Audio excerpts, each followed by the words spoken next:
Salam alaikum wa rahmatullahi wa barakatuh. Je voulais un peu vous faire voir comment ça se passe une journée sur Tanger. Alors aujourd'hui on est dimanche, c'est un jour de repos, on va dire un jour de loisir. Donc on commence par aller à la salle de sport après le réveil. Donc venez avec moi pour cette journée, Inch'Allah.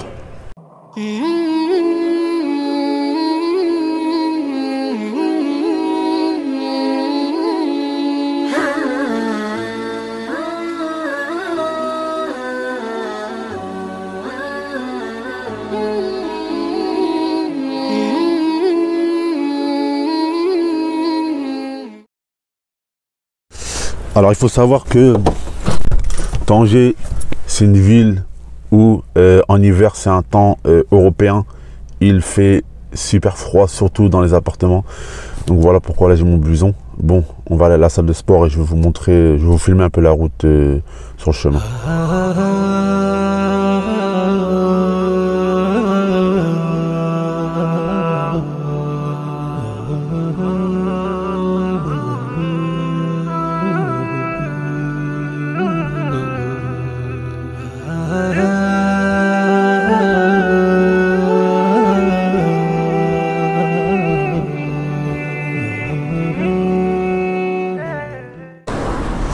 Bon, là on arrive à la salle, on achète un peu d'eau, après on commence la séance. Aujourd'hui c'est une séance spéciale cardio, pas de musculation.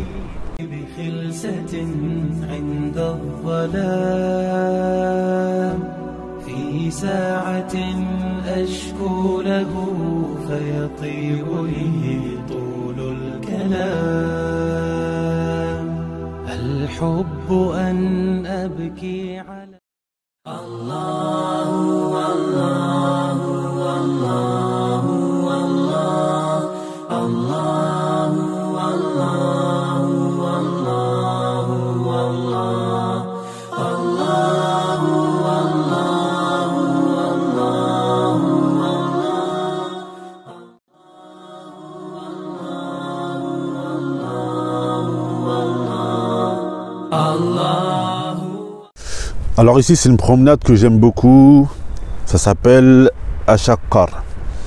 Et ici il y a beaucoup de monde qui viennent pour marcher, pour courir, faire du sport. Cette promenade elle nous mène jusque là-bas, au bord de la plage. Il y a la maison, il y a le palais du roi d'Arabie Saoudite. Et c'est vraiment un endroit qui est super magnifique, je vais vous montrer.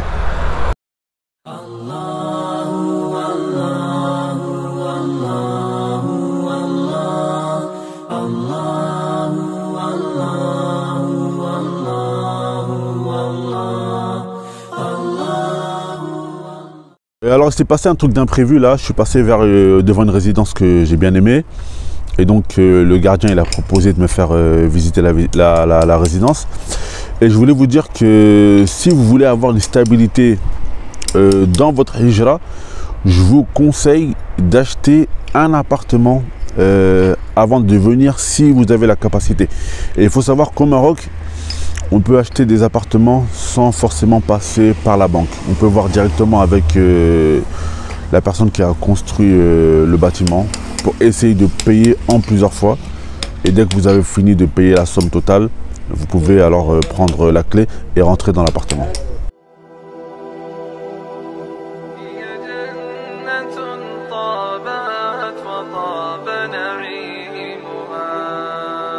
هي جنة طابت وطاب نعيمها فنعيمها باق وليس بفاني فيها الذي والله لا عين رآت كلا ولا سمعت به الأذنان أنهارها تجري لهم من تحتهم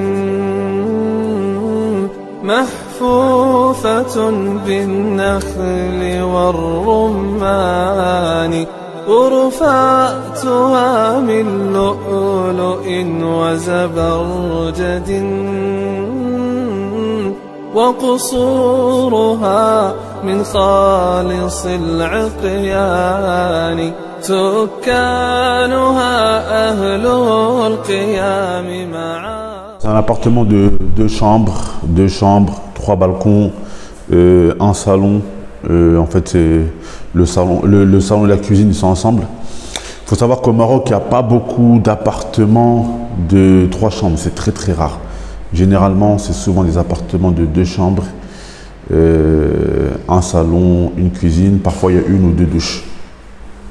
Également, il y a une petite piscine pour ceux qui veulent piquer une petite tête en été.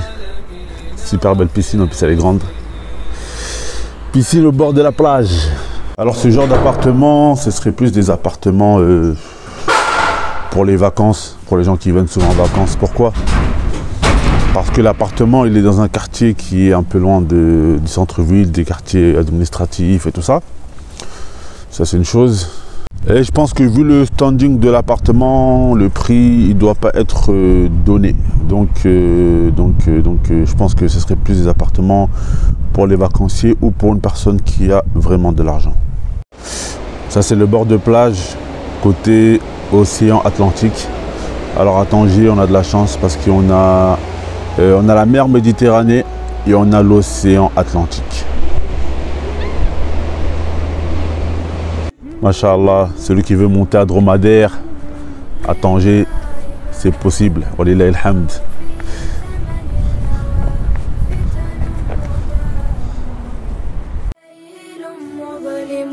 يجني علينا قاتل من دينهم فيقال معتوه غدا يتعلم فيقال معتوه غدا يتعلم وإذا. Et là, je commence à regretter d'avoir mis une veste parce qu'il commence à faire de plus en plus chaud. Donc là, je vais vous amener dans un petit restaurant où j'aime bien déjeuner parfois en famille ou tout seul.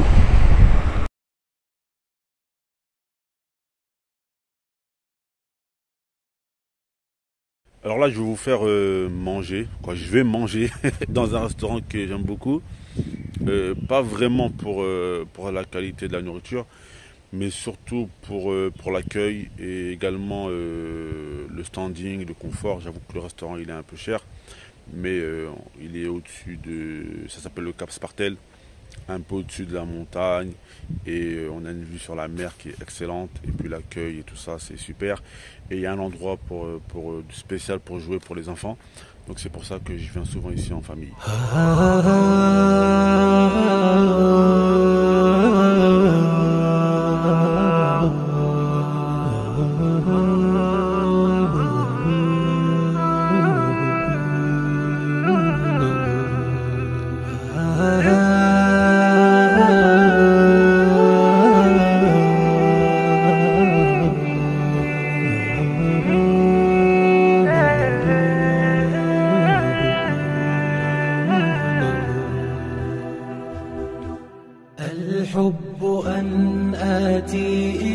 Alors on me pose souvent des questions, donc maintenant que j'ai bien mangé, je vais essayer de répondre à certaines questions qui me sont fréquemment posées.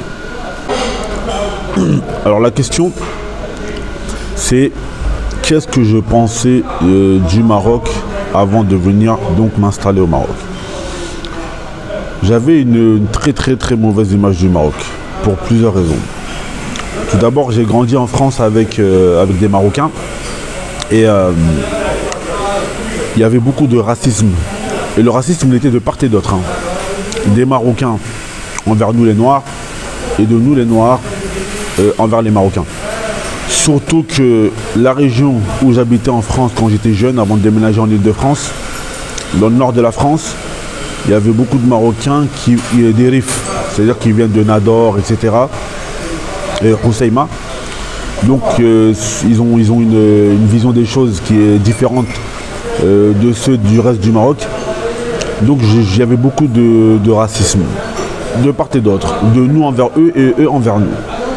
Donc déjà ce qui faisait que j'avais une mauvaise image du Maroc. Également, je trouve que les Marocains sont très très durs envers leur pays, dans le sens où j'ai rencontré énormément de Marocains qui critiquent beaucoup leur pays et qui, je trouve, sont très très durs avec leur pays. Donc quand tu vois que des Marocains critiquent énormément leur pays, toi en tant qu'étranger, ça ne te donne pas une bonne image de ce même pays. Alors que moi, j'ai par exemple ma mère, toujours elle me dit, elle aurait tellement aimé que mon pays d'origine soit au même niveau que le Maroc. Elle serait directement retournée vivre là-bas. Et moi je pense que les Marocains devraient être énormément contents des choses qui ont été faites dans leur pays. Car machallah, alhamdoulilah, en Afrique on va dire qu'il n'y a pas un pays qui est développé comme le Maroc. Et j'avais également une mauvaise image du Maroc parce que malheureusement il y a beaucoup de gens qui parlent en mal du Maroc parce qu'il y a certaines personnes qui viennent au Maroc en vacances pour faire des choses haram. Donc ils trouvent ceux qui sont venus chercher et après ça ils critiquent le Maroc. Et ils empêchent les autres de partir là-bas. Parfois il y en a, ils pensent même que rester en France, etc., c'est beaucoup mieux que le Maroc. Alors que moi, pour moi, je pense totalement le contraire. Et je dirais même que je m'étonne même des Marocains qui vivent en France, alors qu'ils ont un pays qui est super beau, super bien développé et qui a énormément encore de choses à faire dans ce pays. Est-ce que je me voyais vivre au Maroc? Alors franchement, je ne me suis jamais vu vivre au Maroc auparavant. Il faut savoir que, en fait, moi, quand je me suis converti à l'islam, pour moi, c'était j'allais aller en Égypte, j'allais faire ma vie là-bas. Et le décret d'Allah Azza wa Jal a fait que je me suis retrouvé après cela au Yémen. Et le décret d'Allah Azza wa Jal a fait que lorsque je suis parti du Yémen, lorsqu'il y avait la guerre, j'ai dû retourner en Égypte. Et lorsque je suis retourné en Égypte, j'ai vu que malheureusement, il y avait un peu d'instabilité dans le pays. J'avais fait un voyage au Koweït. Et lorsque je suis allé au Koweït à ce voyage, je me suis rendu compte qu'il était vraiment important pour la stabilité de ma hijra d'avoir un diplôme. Donc j'ai réfléchi les pays où je pouvais reprendre mes études, parce qu'il fallait que je reprenne mes études pour la stabilité de ma hijra et d'avoir un diplôme. Donc il fallait que j'aille dans un pays où les études se fassent en français, ça allait être plus facile pour moi. Donc j'avais pour moi deux solutions. J'avais soit l'Algérie ou soit le Maroc. Mais en tant que Français, aller en Algérie, c'est compliqué, il faut un visa, etc. Donc j'ai appelé des écoles ici au Maroc, etc. pour savoir est-ce qu'ils acceptaient les étrangers pour pouvoir m'inscrire, etc. Et je me rappelle d'une phrase qu'un secrétaire il m'avait dit dans une école qui jusqu'à aujourd'hui, ça fait environ 5 ans. Et le secrétaire il m'avait dit, le savoir n'a pas de race. En gros, le savoir n'a pas de nationalité. Vous êtes le bienvenu si vous voulez apprendre, etc. Et donc avec mon épouse, c'est là qu'on a décidé de venir au Maroc pour que je puisse reprendre mes études. Alors franchement, comment ça s'est passé lorsque je suis arrivé au Maroc? Franchement, j'ai été agréablement surpris sur plusieurs points. Parce que moi, j'avais l'image du Maroc déjà, comme je vous avais dit, les Marocains, on va dire racistes des Noirs, et nous les Noirs racistes des Arabes, etc. Et j'ai trouvé un peuple gentil, ouvert. Franchement gentil, super gentil, ouvert. Donc ça m'a étonné parce qu'en fait, c'était totalement le contraire de l'image que j'avais du Maroc et des Marocains. En plus, moi, je suis arrivé à Agadir. Donc les Chleurs, c'est connu pour même être l'un des meilleurs peuples du Maroc. Donc je trouve un peuple qui est super gentil, etc. Au niveau religieux, ben, comme moi j'entendais toujours le Maroc, c'est le haram, c'est le haram, c'est le haram. J'arrive ici, je vois des grandes mosquées, je vois des femmes en niqab, je vois beaucoup de femmes en hijab, je sens la religion. Donc c'est totalement le contraire de tout ce que j'avais vu. Après, bien sûr, il y a des mauvaises choses, comme dans tous les pays. Le pays, il n'est pas parfait, mais moi, c'est beaucoup mieux que ce que les gens me disaient du Maroc. Comment ça se fait que je suis resté autant de temps? Ben, en fait, le Maroc, là, maintenant, ça fait 5 ans que je suis là. C'est le pays, après la France, dans lequel j'ai le plus vécu. Franchement, à la base, je ne pensais pas que j'allais rester autant de temps au Maroc, parce qu'à la base, j'étais venu pour faire mes études. Je suis toujours en train de les faire. Et je ne pensais pas que j'allais rester autant de temps au Maroc. C'est vrai que les premières années, je me disais, je veux retourner dans le Golfe. Moi, il faut que je retourne vers l'Égypte, faire le Qatar, etc., le Koweït et tout ça. Donc, j'ai fait des tentatives pour pouvoir retourner dans le Golfe. Je suis parti au Koweït. J'ai ouvert un restaurant avec mon beau-frère et un ami à moi. On s'est fait escroquer. Donc, on n'a pas pu ouvrir notre restaurant. Après, j'avais trouvé un travail au Qatar. Mais le travail, ça ne payait pas assez. Et justement, mon dernier voyage au Qatar, en 2019, il a été très déterminant.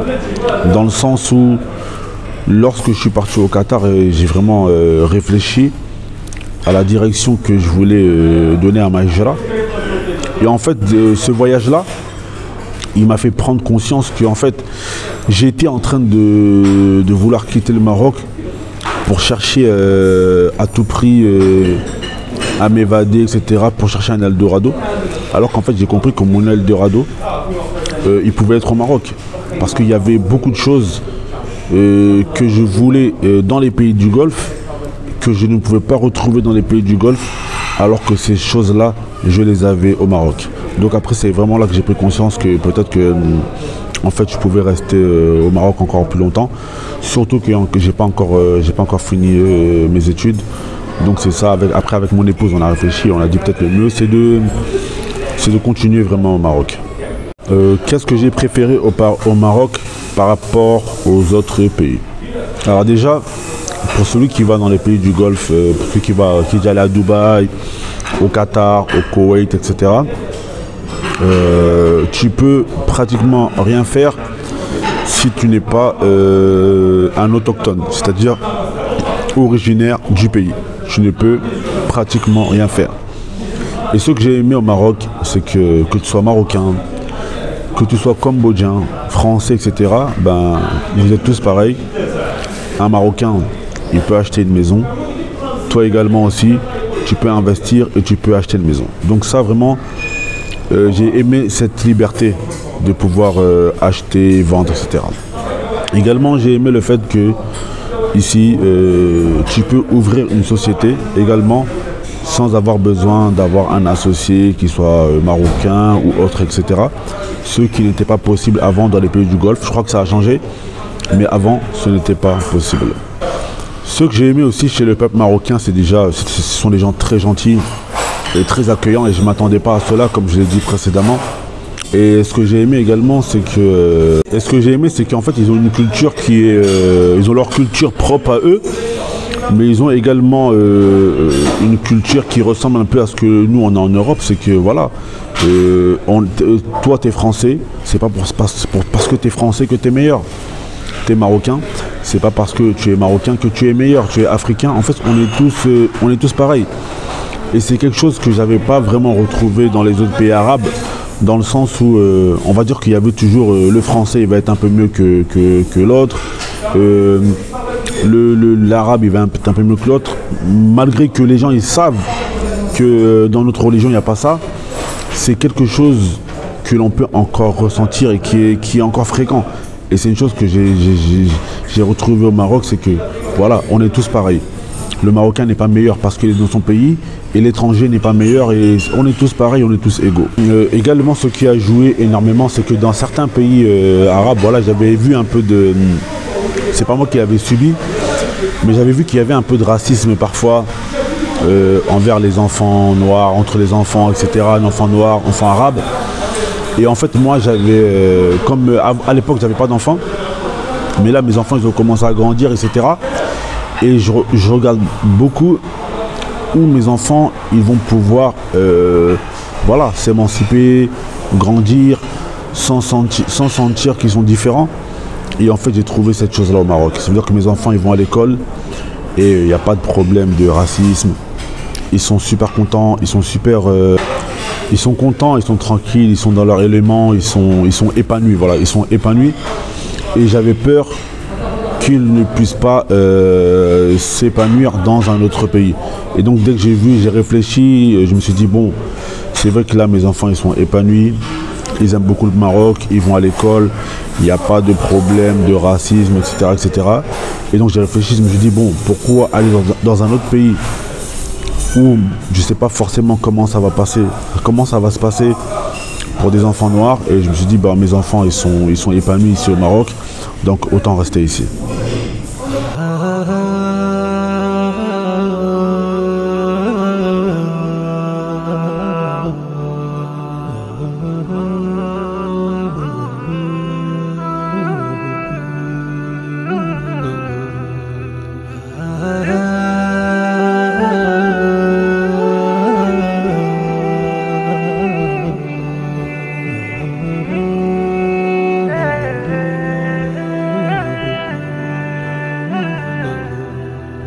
Alors là, on est entre Cap Spartel et Péricardis, endroit super magnifique.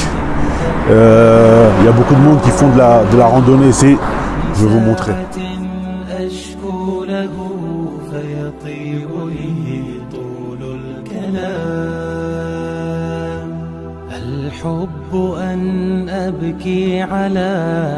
Alors là, je suis à Ramilette et je ne pouvais pas vous faire visiter Tanger sans vous montrer cet endroit qui est super magnifique.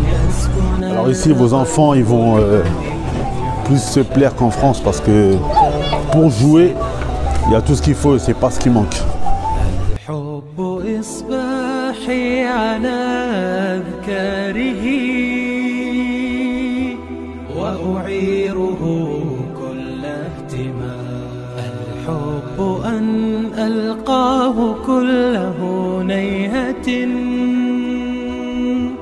ذكر صلاة أو صيام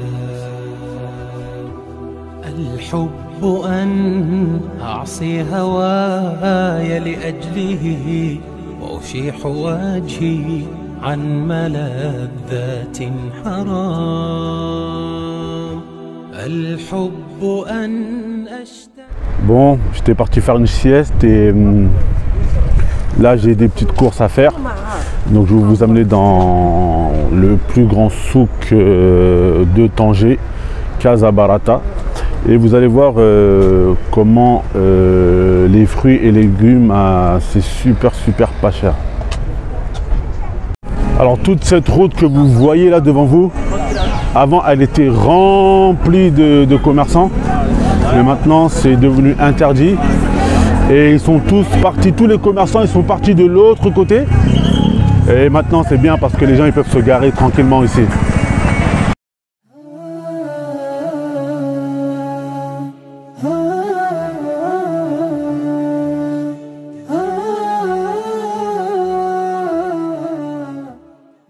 Et donc voilà, là je suis dans le souk Casa Barata, super souk. Vous pouvez trouver vraiment tout ce que vous voulez, hein. Vous avez des lunettes ici, des vêtements, là-bas il y a le côté. En fait c'est le souk, il est réparti en compartiments.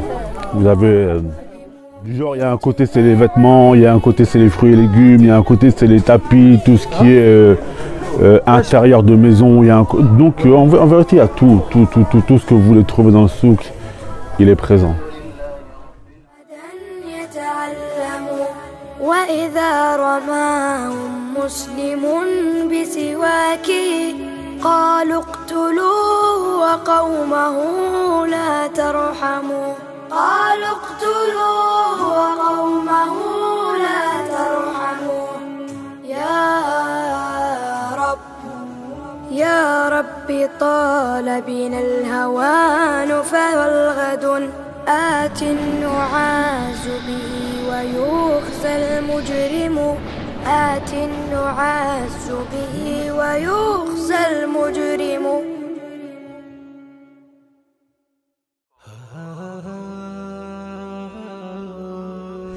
Alors s'il y a un truc qui est vraiment pas cher au Maroc, c'est les fruits et les légumes. Alors ça, vous pouvez manger à volonté parce que subhanallah c'est super pas cher. Vous pouvez également acheter votre poulet vivant et demander qu'il soit égorgé directement. Vous êtes sûr de la laïcité religieuse du poulet que vous allez manger. Masha'Allah. Voilà, dans ce sac que vous avez là, il y a pour 6 € de fruits et légumes. Un gros sac comme ça, juste 6 € de fruits et légumes. Et alors, est-ce que la vie au Maroc, elle est chère? Question, je pense qui doit souvent revenir dans la tête de beaucoup de personnes qui n'ont jamais vécu ou qui ne sont jamais venus au Maroc. La vie au Maroc, ça va vraiment dépendre de vous, comment vous vivez, comment vous consommez.